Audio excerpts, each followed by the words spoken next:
Bonjour à tous, aujourd'hui une petite vidéo pour vous parler de Mercure, générique.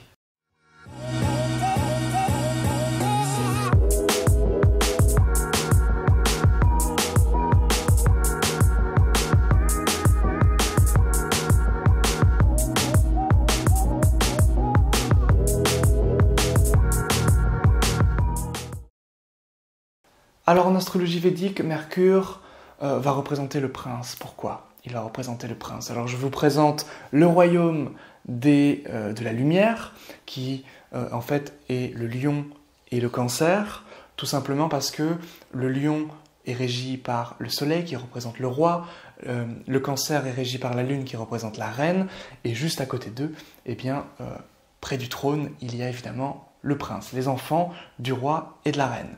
Donc Mercure va représenter le prince, va représenter celui qui aime le défi, celui qui est volontiers en train d'aller explorer des zones inconnues, qui va aussi nous renseigner sur le business, sur les affaires, notamment pour servir son père, pour servir ses parents, pour servir le trône, donc le royaume. Donc c'est vraiment cette idée avec Mercure, ça va nous renseigner sur le business, ça va nous renseigner du coup évidemment sur le côté commerce, sur le côté marketing et sur le côté communication. Puisque évidemment quand on lance un business, quand on lance son activité, on doit vendre, on doit faire parler de soi, et tout ça, ça nous renseigne sur Mercure, la capacité de parler de soi, de se vendre, ben voilà, d'être dans la publicité, de faire du commerce, de la vente de boissons, etc., etc. Tout ça, c'est relié à Mercure. On a vu que Mercure, c'était le prince, et du coup, il y a un niveau hiérarchique par rapport au roi. Le roi, c'est le soleil. Et en astrologie indienne, le soleil, ça va être la conscience, ça va être le plan causal. C'est-à-dire, dans les corps subtils, dans les koshas, les enveloppes dans la philosophie, la métaphysique tantrique, c'est vraiment cette idée que tout part au niveau causal. Bon, il y a même Ananda Maya Kosha, etc. Bref, je ne rentre pas dans les détails, mais c'est l'idée que en dessous, eh bien, c'est ce qu'on appelle le mental, donc c'est ce qu'on appelle le plan en fait de l'intellect. Donc c'est Mercure qui va régir ce plan-là. Mercure en sanskrit c'est Bud. Bud, Bouddha, l'éveillé. Donc en fait Mercure, son rôle c'est d'éveiller la conscience grâce à la raison, grâce à sa logique.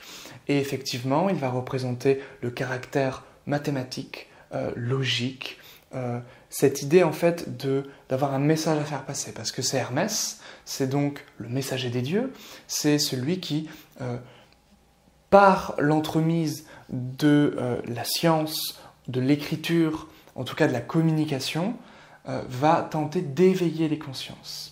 Et c'est aussi celui qui est éveillé, et c'est parce qu'il est éveillé qu'il est en joie. C'est parce qu'il est éveillé qu'il va profiter de l'instant présent, qu'il va aimer, qu'il va découvrir le monde, qu'il va être extrêmement curieux. Quelqu'un qui est marqué par Mercure, qui par exemple a Mercure en maison 1, donc à l'Est, eh bien Mercure à l'Est, il prend toute sa puissance. Donc quelqu'un qui a Mercure en maison 1, il est très marqué par Mercure. Parce que Mercure, ça va être celui qui alors va avoir du mal à choisir, c'est-à-dire lorsque... En fait, il a vraiment l'horizon à 360 degrés, le Mercure. Donc effectivement, il va avoir une difficulté vraiment à avancer. Choisir, c'est renoncer pour le mercurien. Et bien sûr, à l'inverse, Mercure en maison 7 va être en faiblesse directionnelle. Il va être faible. Donc là, il y aura plus de facilité à rester concentré sur une tâche à la fois et peut-être une ouverture d'esprit un petit peu plus ténue, un petit peu moins grande. Donc, Mercure, ça va régir au niveau, typiquement un Mercure en maison 1, ça peut régir des métiers en rapport avec la communication, en rapport avec le journalisme, en rapport avec une vie mouvementée, parce que Mercure c'est le mouvement, Mercure c'est le déplacement, donc les déplacements plutôt courts, puisqu'il va régir la maison 3 et la maison 6, donc en analogie avec le troisième signe et le sixième, donc les Gémeaux et la Vierge. Donc les Gémeaux, troisième signe, les déplacements, la Vierge, ça va être au niveau des inimitiés, donc des ennemis. Ça peut être comment on gère le conflit.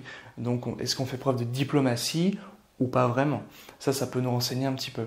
Également, ça peut être la maison 3, ça peut être les voisins. La maison 6, ça peut être comment on gère le conflit avec les voisins. Donc si vous avez un Mercure affligé, comme c'est mon cas, eh bien ça peut être problématique au niveau du voisinage, au niveau des voisins. C'est-à-dire vous pouvez vous sentir un peu en insécurité, ou alors vous pouvez avoir des problèmes avec les voisins, peut-être des procès, voilà, ça peut partir loin en fonction des différentes afflictions et aspects que reçoit Mercure. Mercure va régir l'écriture, va régir les métiers d'écrivain, parce que au niveau de l'astrologie médicale, ça régit la gorge, donc la communication, la façon de parler, et puis ça régit les mains, donc les bras, les épaules, les coudes et les mains. Et évidemment, on communique, on écrit à travers les mains, que ce soit au niveau, donc avec un crayon, ou au niveau de l'ordinateur. Donc ou une machine à écrire. Bref, c'est toujours au niveau des mains, puisque les mains sont un prolongement également du cœur. Et effectivement, Mercure peut nous renseigner aussi sur, alors souvent on dit que c'est le chakra de la gorge, mais aussi le chakra du cœur, parce que ça va jouer en fait. Alors la pierre qui est directement reliée à Mercure, c'est l'émeraude. On pense souvent que c'est Vénus, en fait c'est Mercure. Alors Mercure, c'est vraiment cette idée de venir subtiliser les choses. Mercure, il est plus subtil, il va ouvrir, il va avoir tendance à être dans la perfection, dans le côté un petit peu tatillon, il va jouer, il va en même temps faire preuve d'un côté très chirurgical dans sa manière de faire, dans sa manière d'agir. Quelqu'un par exemple qui a Mercure en maison 1, c'est Éric Zemmour, donc vous voyez qu'il va à chaque fois chercher la petite bête pour essayer de mettre au pied du mur son auditoire, ou plutôt la personne avec qui il converse, avec qui il débat. Donc voilà, c'est vraiment l'idée qu'ils ont un intellect très fort, les gens qui sont marqués par Mercure, et qui peuvent aussi être très joueurs, qui peuvent être très nerveux, parce que Mercure, au niveau des doshas, c'est Vata, donc une perturbation de Mercure, ça va directement jouer sur Vata, donc ça fait des gens très nerveux, des gens qui peuvent aussi, s'ils ont une affliction du maître de 1, et que ce maître de 1 c'est Mercure, il peut y avoir une affliction au niveau de la peau, parce que Mercure régit la peau également. Donc ça c'est également important de regarder, notamment dans l'astrologie médicale, s'il y a une difficulté au niveau de Vata, s'il y a une difficulté au niveau nerveux et au niveau de tout ce qui a un rapport avec la peau. Également, Mercure, ça peut effectivement nous indiquer des petites choses au niveau des spasmes. Typiquement, voilà, vous avez des problèmes au niveau musculaire, des spasmes au niveau des allergies, au niveau de l'asthme. Tout ça, c'est relié à Mercure. Ce sont des afflictions reliées à Mercure, des afflictions sur Mercure. Donc si vous avez un Mercure faible et affligé, c'est très souvent le cas, vous avez soit des spasmes, des allergies, des problèmes au niveau respiratoire, ça peut être de l'asthme, ça peut être des bronchites excessives ou répétées, etc. Ou une difficulté pour communiquer aussi. Mercure, ça peut régir autre chose, l'étude. Donc typiquement, si vous avez Mercure en chute comme avait Einstein, l'étude est perturbée. Donc typiquement, lui, il avait des gros problèmes à l'école, ce qui ne l'a pas empêché après d'être le grand scientifique qu'on connaît. Mais dans un premier temps, une planète en chute est foireuse, elle est bancale, elle est dite comme un étranger dans un pays en guerre, selon les textes traditionnels occidentaux. Donc voilà, c'est l'idée que Mercure va régir le voisinage, va régir le côté un peu princier, c'est-à-dire le côté joueur, le côté curieux, l'idée qu'on est plein de fougue, puisque ça régit l'intelligence, l'adolescence, pardon, l'intelligence aussi, mais l'adolescence, Mercure. Et Mercure va régir l'écriture, le domaine scientifique, surtout par rapport aux Gémeaux. Ça peut régir le côté un peu caméléon aussi, c'est-à-dire on s'adapte facilement aux autres, on est très joueur, on écoute, on apprend, c'est vraiment cette idée d'étudier, d'apprendre, et apprendre est l'essence de la vie, comme disait Jiddu Krishnamurti. Donc il y a ce côté quand même enfantin qui est aussi très présent parmi Mercure. Maintenant, je voulais vous parler d'un emplacement qui n'est pas terrible pour Mercure, auquel on ne pense pas forcément, c'est Mercure en Scorpion. Mercure en Scorpion, notamment quand il est conjoint à Vénus, et ils ne sont jamais très éloignés l'un de l'autre, sauf si si vous voulez devenir magicien, vraiment dans l'ésotérisme, la recherche, si vous voulez si vous voulez développer votre style artistique, littéraire notamment, ça c'est très bon. Ou si vous êtes dans l'ésotérisme, le mysticisme, etc., c'est nickel. Mais si vous voulez vivre une vie normale, entre guillemets bien sûr, c'est-à-dire comme la norme, c'est pas un emplacement terrible parce que vous allez subir beaucoup de crises au niveau de votre quotidien. Pourquoi? Parce que Mercure, ça régit le quotidien. Et Vénus aussi. Donc les deux, surtout Mercure, parce que c'est la planète très rapide, au niveau du quotidien, ça peut être un petit peu, on souffre de la solitude, on souffre d'une incompréhension, les choses sont un peu cachées, il y a des rumeurs, il y a des choses un petit peu bizarres autour de nous. La maison 8, c'est la maison des crises, donc le Scorpion relié à la maison 8, maison des crises, maison de la mort-renaissance, maison des crises qui peuvent arriver, mais de manière très soudaine, très inattendue, parce que le Scorpion est régi par Mars. Mars, comment il se meut dans le ciel de manière justement très soudaine, très brute, très aléatoire en fait. Donc voilà, ça c'est l'emplacement, on va dire, un peu terrible de Mercure-Vénus, c'est-à-dire le Scorpion. C'est parfois même pire que, entre guillemets, qu'un Vénus en chute ou un Mercure en chute. Alors aussi, par rapport à Mercure, son lieu d'exaltation, c'est la Vierge. Donc on retrouve une analogie très forte avec la Vierge, donc cette idée d'excellence, de manier aussi, une forme d'habileté manuelle aussi extrêmement importante avec Mercure, notamment si vous avez Mercure ou la Lune ou l'ascendant dans la demeure lunaire Ashta, qui signifie les mains en sanskrit, qui est une demeure lunaire, donc un nakshatra dans la Vierge, qui est vraiment une micro-constellation au sein de la Vierge.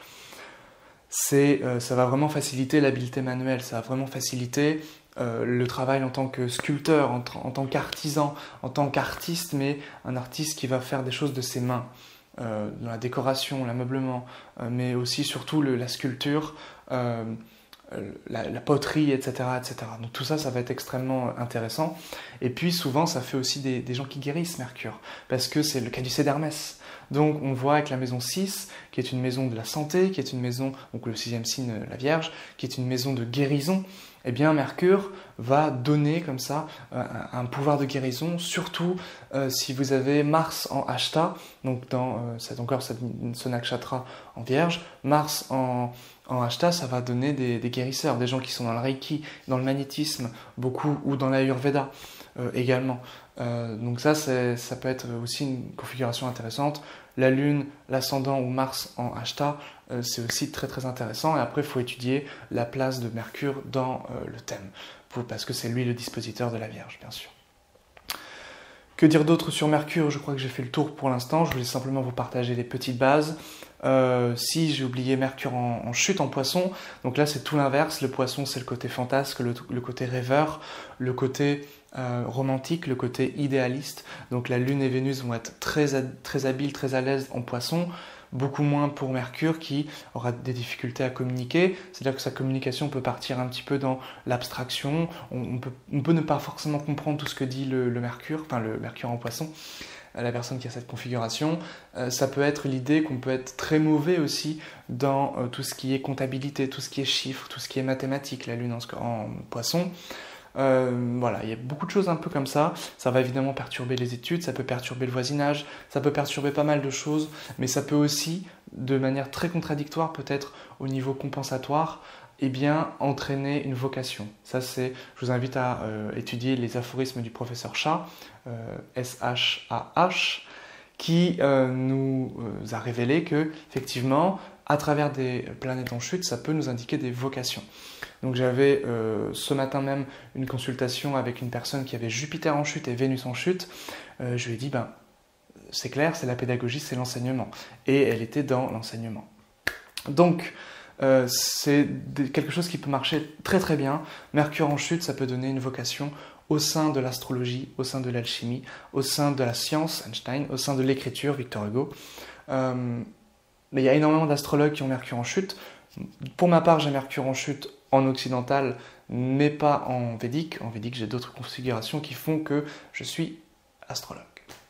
C'est tout pour aujourd'hui, c'est tout pour cette vidéo par rapport à Mercure. N'hésitez pas à rejoindre le journal des astrologues, premier lien en description, et puis bientôt l'ouverture du cercle des astrologues pour travailler, avancer ensemble du premier pas jusqu'à la finalité, devenir astrologue, et puis permettre bien de vivre de l'astrologie. On se retrouve donc mercredi pour ce lancement du cercle. À mercredi, à bientôt, bonne cogitation et belle étude à tous. Ciao.